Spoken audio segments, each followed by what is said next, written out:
Hello, beautiful warriors. Welcome to another Thrive Alive. And why are you a warrior today? Because we are the people who show up, get up, and we do it all again so we can stop dreaming and start living. My name is Sablin, and I am your host today. We are talking about gratitude. Why practicing gratitude can make you happier. And Delba, have you read this before? Have you heard this before? Totally give me a thumbs up if you have, because when I read a lot, and I read a lot about leadership and personal growth and how we could be our best version. I think it's like my hobby. It's fine. It's what I like to do. And there are these core practices that these amazing people point to on a daily basis, and gratitude is one of them. I have picked up the practice. I tried, I put it back down, I picked it up, and I tried again, and I could never make it stick. And that's okay. We're warriors, remember? We show up, we get up once we fall, and we do it again. And so I think I have started a gratitude practice multiple times. And I think part of it was that I didn't quite lean into what it could truly do for my life. I knew it was important. I knew it was a core philosophy of what you needed to succeed and be happy and successful in your life, but I couldn't quite understand and grasp how it worked. And so my goal today is to see if what were my aha moments might be your aha moments. That way you can start your own practice. And before I go too far into this, just a reminder, if you like this video, sharing is caring. Be sure to like the video, subscribe to my page, share it with a friend. Much appreciated. I also wanted to let you know in the link below, can you see this? I don't know. There is a free printable to get you started. It's a 31-day gratitude practice printables. And so you get to become your own sun and practice manifesting and blossoming and transforming into the new you. So check that out. Remember, subscribe and like, share, and download the printable. That's a lot. That's 4 things. You got it. All right. Okay, so why practicing gratitude is so important towards your happiness. Point blank, if you have nothing to be grateful for in your life, that's a problem. We live in an age today that there are so many things that are going well. And I know that everyone has different circumstances. And if you're a parent that just lost a child or that is going through that down line, I'm not talking to you today. I'm not. I get that. But I'm talking to a majority of us. We cannot find gratitude within our life. We need to pause. And we need to take a look around. It's kind of hard to look around when we never leave our house. But really, take a minute and see that there is so much that we can be grateful for. There's so much out there. A simple one. I live in California, and we've spent almost a good 6 weeks not only quarantined, but quarantined to our house because the air quality was so bad.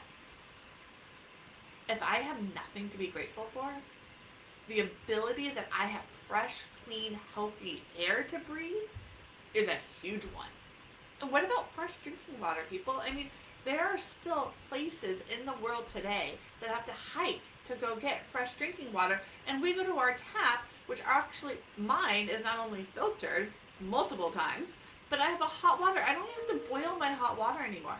That is something to be grateful for. So I encourage you, if you are not finding anything to be grateful for, pause and take a look at things around you that truly, it could be small, it could be big, but there is something out there for you. Here's where it got me. Having a gratitude practice helped change my self-talk, my negative self-talk.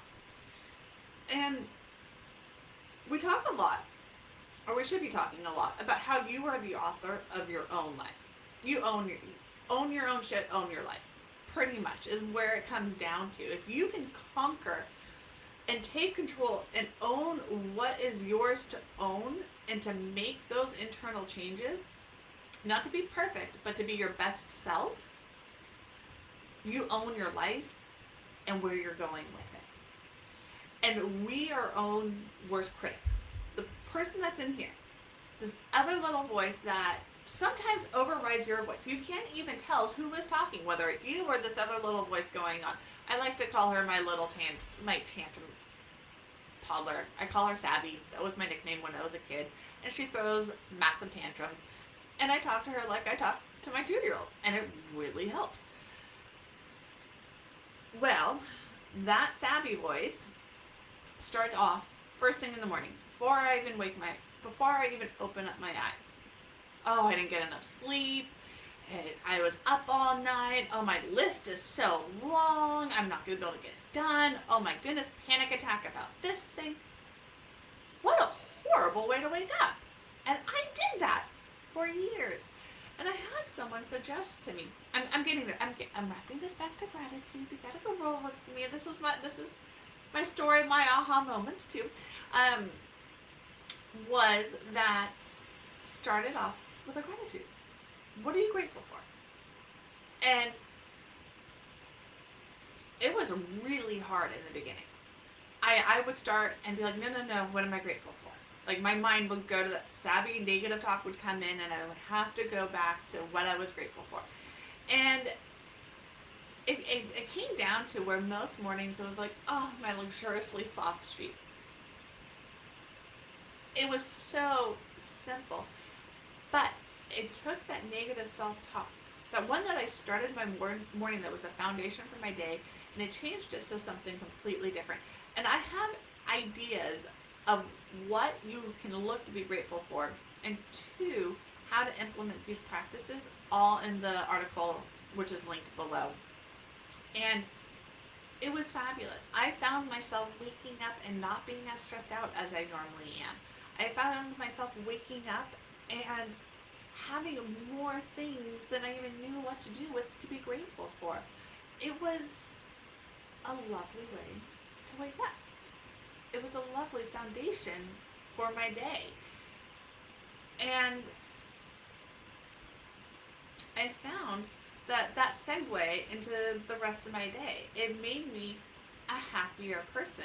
I would see something and be like, oh, I'm going to tuck that away so I can share that with myself first thing in the morning as I wake up and be like, this was something completely lovely. So I know for a lot of you very busy, big dreamers, entrepreneurs, leaders, life is crazy. Where do you have time to add in a gratitude practice? I have found that there are multiple ways to kind of sneak it in and have it still be effective. It does not need to take long. I shared with you first thing when you wake up, doing it in the shower as the water is dripping down you, to kind of, it's almost like a mini meditation, like as your brain is kind of wigging out and going in all the different directions of once, the things that you need to do, and oh my goodness, just taking that moment to breathe and reel it in and start counting the things that you're grateful for is a really good one. I have a morning journal that I absolutely love, and I actually link the printables. I will leave that in the comment for you guys, but I have the free printable. It's the exact same morning journal I have. And it starts with a gratitude practice, my daily affirmation, my goals, and then just like a monkey brain dump sort of thing. And that has been another great way of writing it down. I do it when I first wake up, but I'm tired. I'm half asleep. This is something completely different. I've had a couple sips of my morning coffee. I've done my workout. It's really time for me to kind of dig it deeper into the more grounding principles of the gratitude sort of thing. I try to go more than just loving my sheets. Yeah. Anyway, another one that we started recently, especially with everything going on with COVID, my kids were starting to kind of get COVID crazy, you know, that thing. And so we started to do a gratitude practice at dinner every single night. We go around the table to say what we're grateful for. And I have two boys, and of course, you know, food was their main thing. So now the rule is if they say food is what they're grateful for, they have to find 3 other non-food related. Food and video games, those are always they're good too. But they enjoy it. They're the ones who ask for it if we get halfway through dinner.